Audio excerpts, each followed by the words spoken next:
नमस्कार। आपका वामिका अकेडमी पर स्वागत है। जैसा कि आपका जेबीएनएल जूनियर अकाउंटेंट भर्ती परीक्षा 2026 की वैकेंसी आ चुकी है और आपके ऑनलाइन आवेदन 5 अगस्त से लेकर 25 अगस्त 2026 मिडनाइट तक फिलअप किए जा रहे हैं। तो आप सभी लोगों को भी अवेयर रहना है कि आपको डेट से पहले ही फॉर्म फिलअप कर देना है, ताकि बाद में किसी प्रकार की टेक्निकल इश्यू आपके सामने नहीं क्रिएट हो।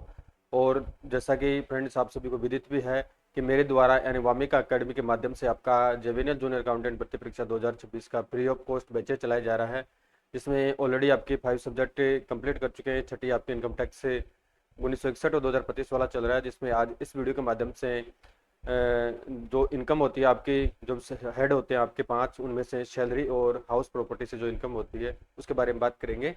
ठीक है। और जो भी साथी चैनल पर नए हैं तो चैनल को सब्सक्राइब करें, वीडियो को लाइक करें, शेयर और शेयर करें, ताकि आपको फ्री ऑफ कॉस्ट का लाभ मिल सके। और मैं प्रत्येक वीडियो में कहता हूं आपको कि प्रत्येक वीडियो को डिस्क्रिप्शन में मैंने टेलीग्राम चैनल का लिंक दे रखा है, उसको आपको टेलीग्राम चैनल आपको जरूर ज्वाइन करना है। साथ में जो भी प्लेलिस्ट है अब तक बना रखी है यूट्यूब की, उसका लिंक भी मैं डिस्क्रिप्शन में मैंने दे रखा है। तो आप वहाँ जाएंगे, उन प्ले लिस्टों को क्लिक करेंगे तो ऑलरेडी जितनी भी क्लासेस कंप्लीट हो चुकी है आपको तुरंत एक जगह मिल जाएगी सब्जेक्ट वाइज। अगर वहाँ पे नहीं जाते हैं तो आप होम पेज पे जाना यूट्यूब के, वहाँ पे प्ले लिस्ट आपको मिल जाएगी। ठीक है। स्टार्ट करते हैं फ्रेंड्स आज का चैप्टर।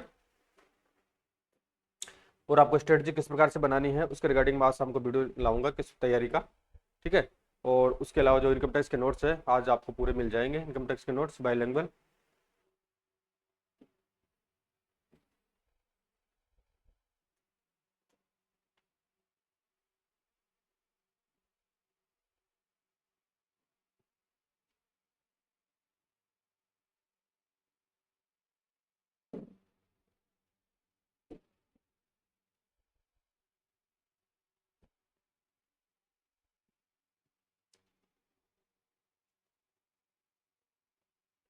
ठीक है। तो इसमें से जो आप कल की आपकी जो 14 नंबर की क्लासेस थी उसमें से 2-3 टॉपिक रह गए थे, इसमें से उसको पहले कवर कर लेते, फिर आपका income from salary and house property के बारे में बात करेंगे। तो पहले देखते हैं फ्रेंड्स, इसमें विशेष आर्थिक क्षेत्र में स्थापित नवीन इकाइयों के लिए कर मुक्ति धारा 10A के बारे में बता रखा है। एंड जो नवीन गवर्नमेंट द्वारा स्पेशल इकोनॉमिक जोन स्थापित किए जाते हैं तो वहाँ पे छूट दी जाती है। अब क्या बता रहा है इसमें, 1 अप्रैल 2005 या इसके पश्चात परंतु 1 अप्रैल 2020 से पहले स्थापित नई इकाइयों के निर्यात से यानी निर्यात से उत्पन्न लाभों पर निम्न प्रकार कर मुक्ति प्रदान की जाएगी। पहले लगातार 5 कर निर्धारण वर्षों में इस प्रकार से उत्पन्न व्यापारिक लाभ का 100% यहाँ छूट दिया जाएगा। नेक्स्ट है, अगले 5 कर निर्धारण वर्षों में लाभों की मात्रा का 50% दिया जाएगा। और इससे अगले लगातार 5 कर निर्धारण वर्षों में लाभों की मात्रा का किंतु 11वें कर निर्धारण वर्ष से 15 कर निर्धारण वर्षों तक बढ़ सकता है कि 11वें वर्ष में इतनी ही राशि लाभ हानि खाते में डेबिट करके विशेष संचय खाते में यहाँ पे क्रेडिट कर दी जाएगी। इस प्रकार के प्रोविजन बना रखा है किसके लिए, स्पेशल इकोनॉमिक जोन्स के रिगार्डिंग। ठीक है। अब नेक्स्ट देखते हैं, यहाँ पे पुण्यार्थ धार्मिक ट्रस्ट की चंदे संपत्ति से आई है। किसकी है, जो पुण्यार्थ धार्मिक ट्रस्ट होता है तो उसकी आय के बारे में इनकम टैक्स में प्रोविजन कर रखा है। तो इसकी धारा है इनकम टैक्स एक्ट 1961 के अकॉर्डिंग, धारा 11 व 12 के अकॉर्डिंग बता रखा है। और जो नया एक्ट है 25 उसमें आपको मैंने पढ़ा दिया है, उन धाराओं का चेक करना। तो पुण्यार्थ एवं धार्मिक ट्रस्ट की चंदे संपत्ति से आई है। यदि कोई पुण्यार्थ एवं धार्मिक ट्रस्ट पूर्णतः पुण्यार्थ एवं धार्मिक उद्देश्यों में स्थापित है तो उससे प्राप्त आय पूर्णतः करमुक्त होगी। क्या होगी, यानी अगर धार्मिक ट्रस्ट पूर्णतः है यानी इस पूर्ण रूप से पुण्यार्थ एवं धार्मिक उद्देश्यों में स्थापित एस्टेब्लिशमेंट अगर इसको किया गया है और इसका रजिस्ट्रेशन करवा रखा है तो इसकी जो भी इनकम है वो बिल्कुल फुली एग्जम्प्ट होगी यदि वो निम्नलिखित उद्देश्यों के लिए प्रयुक्त की जाती है। अब कौन कौन सी टारगेट है इसके लिए, पुण्यार्थ एवं धार्मिक उद्देश्यों के लिए स्थापित एक ट्रस्ट क्या है, ट्रस्ट के पास इन्हीं उद्देश्यों के लिए रखी संपत्ति की आय उस सीमा तक कर मुक्त है जिस सीमा तक इसका प्रयोग भारत में पुण्यार्थ एवं धार्मिक उद्देश्यों के लिए किया जा सकता है। जो भी रूल्स बना रखा है उन उद्देश्यों के लिए अगर ये कार्य कर रहा है तो इसको 100% टैक्स की रिलीफ मिल जाएगी। तो इफ ये charitable and religious trust is established solely for charitable and religious purpose, the income derived from it is entirely tax exempt provided it is utilized for the following purpose. For a trust established for a charitable and religious purpose, the income from assets held for such purpose is tax exempt to the extent that it is utilized for charitable and religious purpose within India.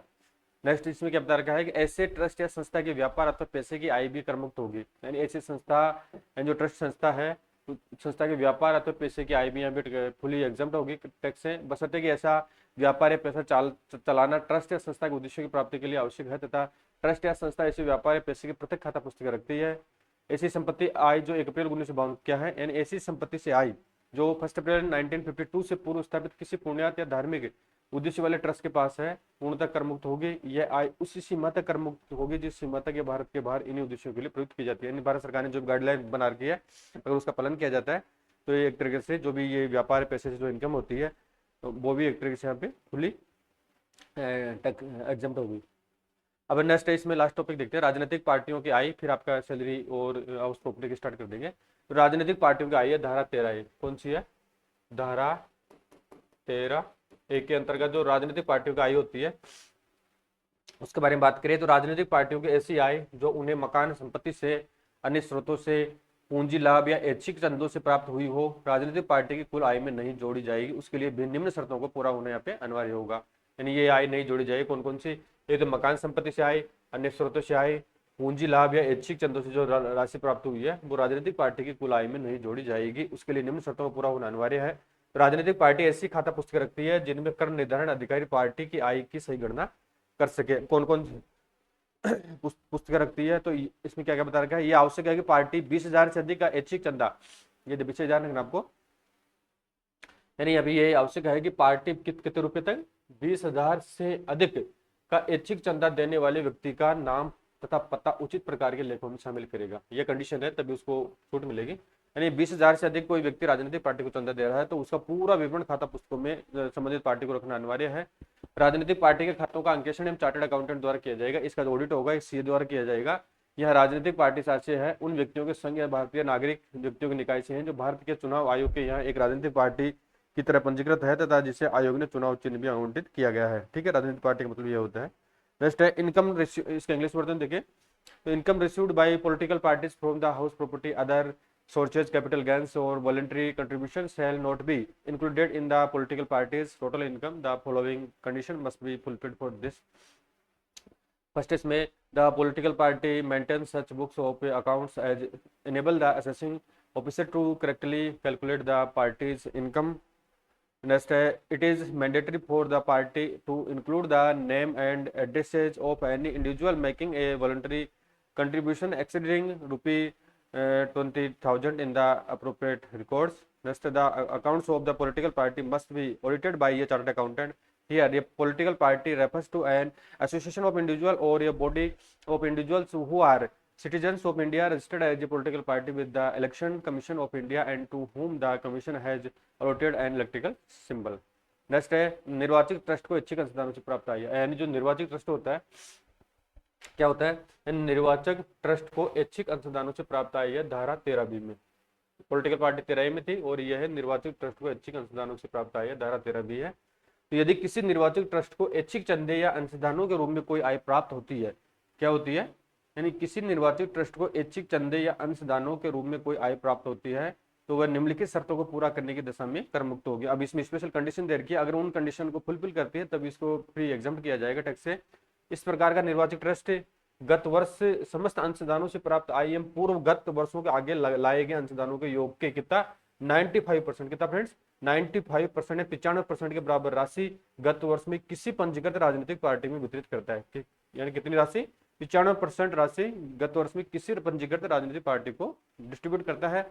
इस प्रकार का निर्वाचित trust केंद्रीय सरकार क्या है, केंद्रीय सरकार द्वारा हेतु बनाए गए नियमों के अनुसार कार्य करता है। यानी केंद्र सरकार द्वारा जो गाइडलाइन दी गई, जो रूल्स रेगुलेशन बनाएंगे उसके अकॉर्डिंग इसको कार्य करना होता है। तो if an electoral trust receive any income by way of voluntary contribution, such income shall be exempt from tax provided the following conditions are met. Next, the electoral trust distributes during the previous year an amount equal 95% of the aggregate of the income received for all contribution during that year and the contributions brought forward from earlier years to a registered political party. The electoral trust functions in accordance with the rules framed by the central government for tax purpose.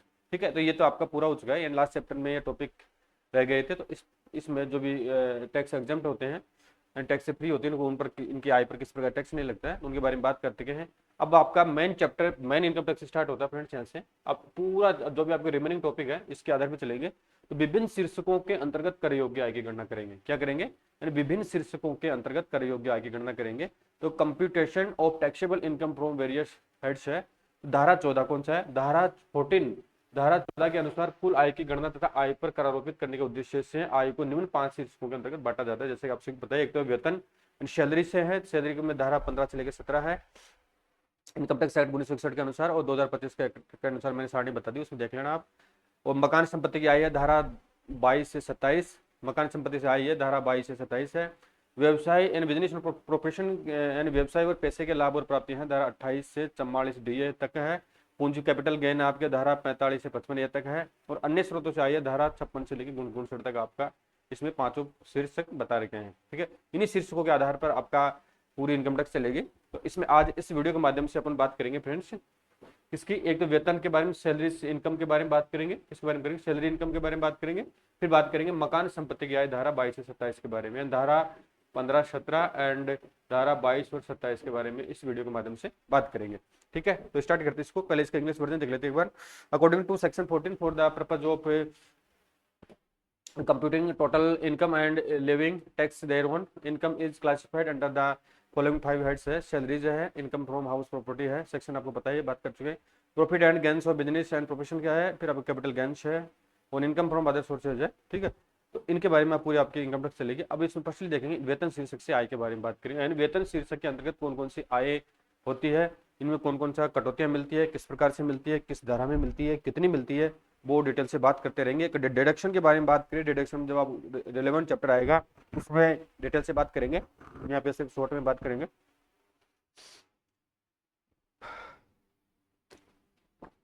चलो start करते हैं इसको।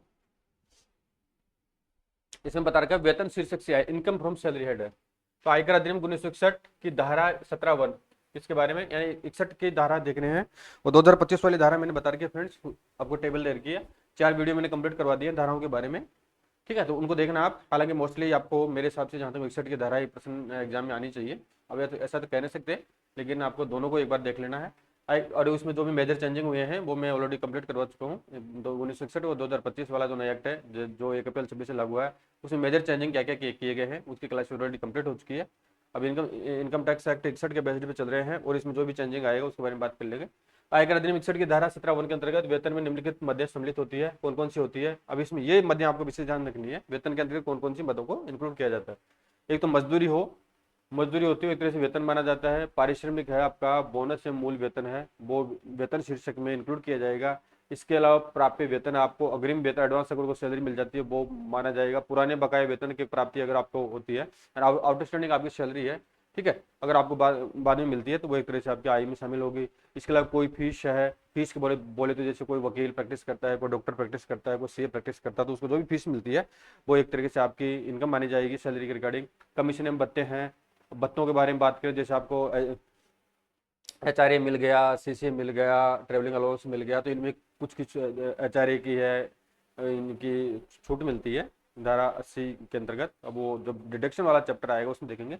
अनुलाभ या सुविधाएं मिली है, इसके अलावा वार्षिक या पेंशन है, एंड पेंशन जो भी मिलती है उस पर एक तरह से टैक्सेबल होती है। ग्रेजुटी है, भविष्य निधि आदि, सेवानिवृत्ति लाभ, स्वैच्छिक सेवानिवृत्ति पर प्राप्य क्षतिपूर्ति है, यानी ये एक तरीके से वेतन शीर्षक के अंतर्गत इनको शामिल किया जाता है। अब जरूरी नहीं कि इन सभी पर ही टैक्स आरोपित किया जाता है, इनमें से कुछ इनकम टैक्स एक्ट के अकॉर्डिंग इनमें छूट दे रखी है, रिलीफ दे दिया गया है गवर्नमेंट से, वो कितनी छूट दी गई है वो बात कर लेंगे अपना जब चैप्टर आएगा उसमें डिटेल से। Under section 17(1) of the income tax act 1961 the following item are included in salary, wages, remuneration, bonus and basic salary, receipt of receivable salary, advance salary and old outstanding salary, any fee, commissions and allowances, breaks of features, etc., retirement benefits like annuity or pension, gratuity, provident fund, etc., compensation receivable on voluntary retirement है। अब इसका जो किस प्रकार से ये याद की जाती है देखें तो पर्टिकुलर आ जाएगा इसमें। तो इसमें आपकी ग्रोस सैलरी निकालने का सूत्र होता है, मॉनिटरी इनकम फ्रॉम सैलरी जो आ जाएगी। फिर employers contribution to new pension scheme में जो भी आपको धारा 80 CCD के तहत जो भी कंट्रीब्यूशन दिया गया है वो आ जाएगा। फिर इसमें वैल्यू ऑफ परक्यूसाइड्स दोनों का टोटल आ जाएगा। Profits in lieu of salary आ जाएगी। तो ये फिर दो चारों को टोटल कर देंगे तो आपके यहाँ पे क्या क्या बन जाएगी, ग्रोस सैलरी बन जाएगी। क्या बन जाएगी, यानी यहाँ पे ग्रॉस सैलरी आपकी आ जाएगी। अब इसमें जो डिडक्शन काटाएंगे, हम लेस करेंगे डिडक्शन अंडर सेक्शन 16 के अंतर्गत स्टैंडर्ड डिडक्शन जो गवर्नमेंट द्वारा दिए जाते हैं वो माइनस हो जाएंगे। इसके अलावा entertainment allowances under section 16(1) minus हो जाएगा। Professional employment tax paid under section 16(3) वो माइनस हो जाएगा। ठीक है, इसको इसमें से माइनस कर देंगे। ठीक है, जो भी हेड है ये माइनस कर देंगे, तो जो भी राजस्व मान के चलो ये आपके 15 लाख है, और ये माइनस करने के बाद में आपको 13,50,000 आती है, उदाहरण के तौर पर देख रहे हैं। तो एक जो तो टैक्सेबल इनकम हो जाएगी आपकी 13,50,000 पर आपका टैक्स लगाया जाएगा, जो भी रूल्स है उसके अकॉर्डिंग। अब भत्तों के बारे में बात करते हैं, यहाँ पे अलाउंसेज के बारे में बात करते हैं।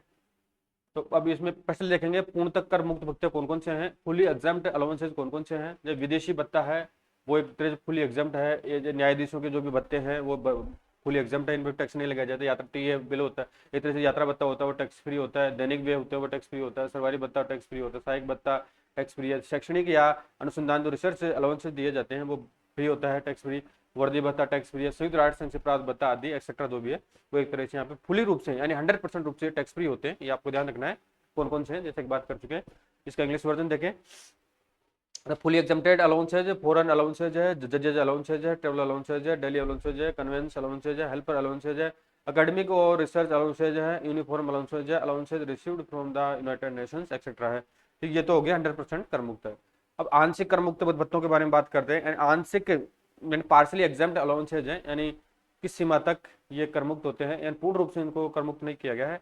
सीरियल नंबर है, सारणी के अकॉर्डिंग देखिए भत्ते हैं, अधिकतम कर मुक्त सीमा क्या है वो देखते हैं। मकान किराए भत्ता के बारे में बात करें यहाँ पे, तो मकान किराए भत्ता आपका एक तरीके से 100% फुली एग्जाम नहीं होता है। इसमें एक कंडीशन होती है, सीमा होती है। तो प्राप्त मकान किराए भत्ता क्या है, मकान किराए भत्ता या वेतन का कितना है, मकान प्राप्त जैसे मान के चलो आपका प्राप्त आपको 10,000 रुपये मिल रहे हैं आचार्य का, तो प्राप्त मकान किराए भत्ता या वेतन का 50% यदि मकान मुंबई, कलकत्ता, दिल्ली या चेन्नई में स्थित है, इस प्रकार से आपको छूट मिल जाएगी। वेतन का 50% यहाँ पे एवरेज निकाला जाएगा, या वेतन का 40% अन्य क्षेत्रों और अन्य जो अन्य इसके अलावा अन्य सिटीज है, मुंबई, कोलकाता, दिल्ली, चेन्नई के अन्य सिटीज है, वहाँ पे 40% तक छूट दी जाती है। किराया वेतन का जो रेंट होता है वो, या इसके अलावा किराया 3 कंडीशन होती है, या किराया वेतन का 10% जो भी कम हो, यानी जो आपकी सैलरी बनती है उसका 10%, इन तीनों में से which ever is less than, क्या है which ever is less than, तो इतनी छूट आपको एचआरए के रूप में मिल जाएगी। कितनी मिल जाएगी, तीनों स्थितियों में जो भी कम हो वो छूट आपको मिल जाएगी। नेक्स्ट है बच्चों की शिक्षा के लिए। तो बच्चों की शिक्षा के लिए इनकम टैक्स एक्ट द्वारा 100 रुपये प्रति माह अधिकतम 2 बच्चों तक छूट दी जाती है। कितनी दी जाती है, 100 रुपये प्रति माह 2 बच्चों तक, यानी 200 रुपये छूट दी जाएगी यहाँ पे दोनों बच्चों के लिए प्रति माह। तो 100 रुपये प्रति माह अधिकतम 2 बच्चों के लिए है, सॉरी यानी 100 रुपये 50 से 100 रुपये प्रति माह है अधिकतम 2 बच्चों के लिए। कितना है, अधिकतम 2 बच्चों के लिए 100 रुपये प्रति माह की छूट दी जाएगी। बच्चों के लिए छात्रावास भत्ता है 300 रुपये प्रति माह है, अधिकतम 2 बच्चों के लिए है। जनजाति क्षेत्र जो एनटीएडी अलाउंस जो होता है, जनजाति क्षेत्र भत्ता है वो 200 रुपये प्रति माह है, वो टैक्स फ्री है 200 रुपये तक। अगर इससे वही होता है जो 300 रुपये मिलता है तो 100 रुपये टैक्स लगेगा, 200 फ्री हो जाएगा यहाँ पे। इसके अलावा पहाड़ी क्षेत्रों में तो भत्ता है, जो पूर्वोत्तर के स्टेट है तो 300 रुपये प्रति माह से 7,000 रुपये प्रति माह क्षेत्र पर आधारित जो भी क्षेत्र है वो उसमें सारणी में बता रखा है कि स्पेशल कौन कौन क्षेत्र है वहाँ पर कितना दिया जाएगा। सीमा क्षेत्र हेतु भत्ता है तो 200 रुपये प्रति माह से 1,300 रुपये प्रति माह क्षेत्र पर निर्भर करता है। दूरस्थ क्षेत्रों के लिए 200 रुपये प्रति माह से 1,300 रुपये प्रति माह है, क्षेत्र पर आधारित है। उपद्रवग्रस्त क्षेत्र होते हैं तो उनके लिए जो पैरामिलिट्रीज होती है, जो कि वो कार्मिक होते हैं, उनको जो सैलरी दी जाती है उसमें 200 रुपये प्रति माह से लेकर 1,300 रुपये प्रति माह तक क्षेत्र आधारित स्पेशल क्षेत्रों को यहाँ पर नोटेड कर रखा है।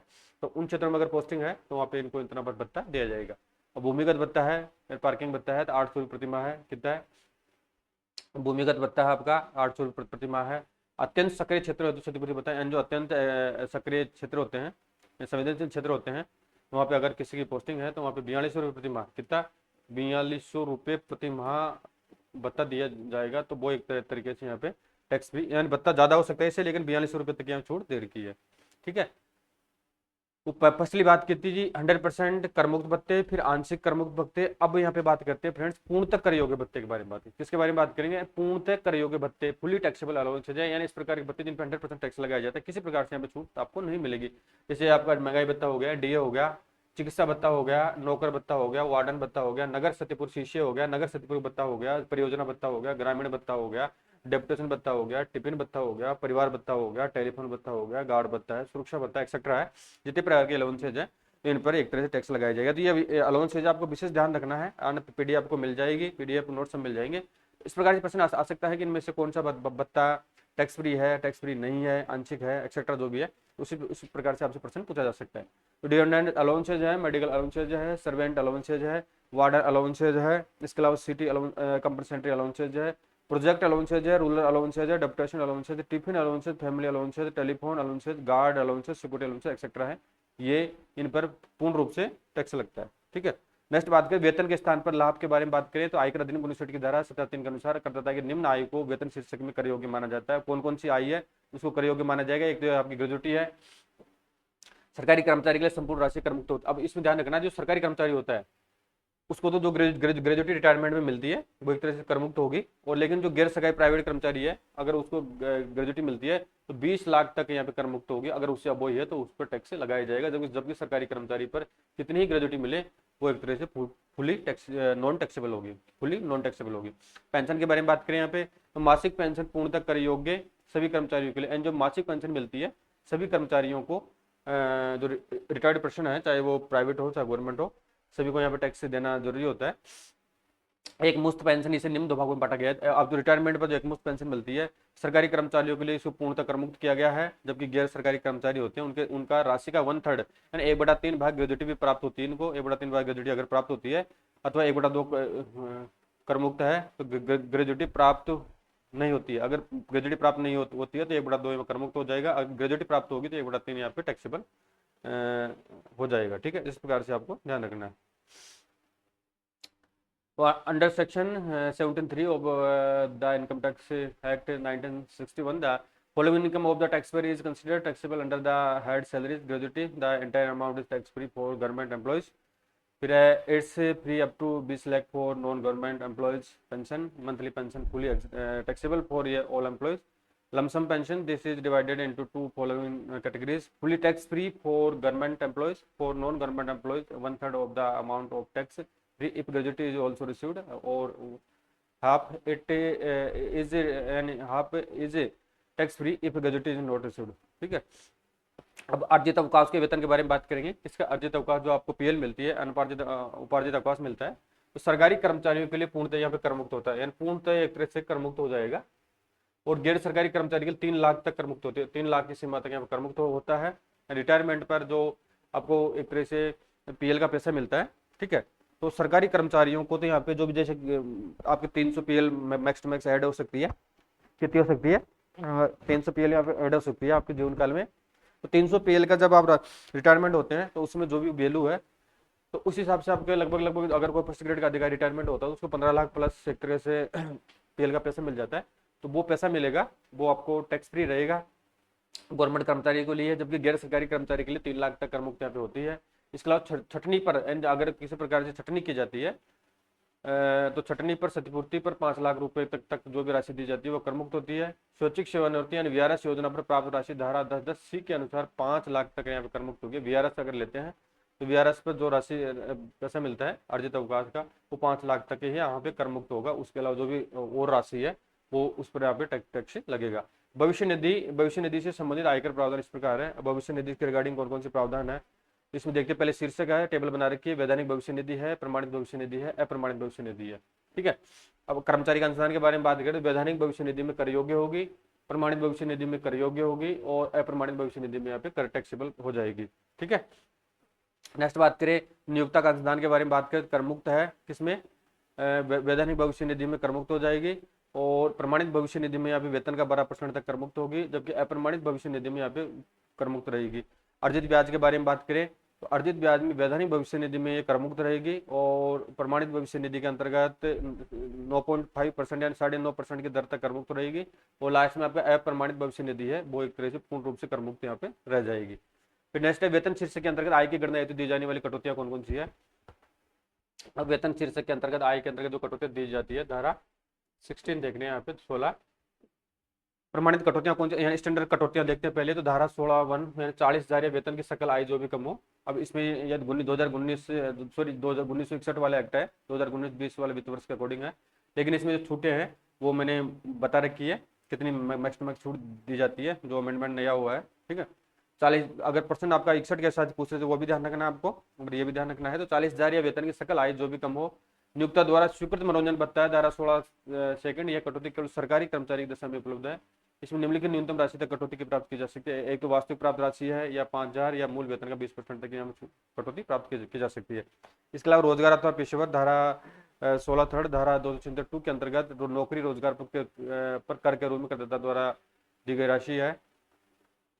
फिर बात करते हैं, यानी ये तो आपका कंप्लीट हो चुका है सैलरी वाला। अब बात होती है मकान संपत्ति से कर योग्य आय के बारे में, एंड जो भी डिडक्शन है, डिडक्शन वाला चैप्टर आएगा उसमें डिटेल से बात कर लेंगे यहाँ पे। तो मकान संपत्ति से कर योग्य आय है, यानी सैलरी वाला आपका कंप्लीट हो चुका है, जिसमें बात कर चुके हैं कि सैलरी में क्या क्या शामिल किया जाता है, कौन कौन सी बच्चों को 100% टैक्स फ्री किया गया है, कौन से आंशिक है और कौन से पूर्ण रूप से टैक्सेबल है, उनके बारे में बात हो चुकी है, कौन और किन किन मदों को यहाँ पर डिडक्ट किया जाएगा।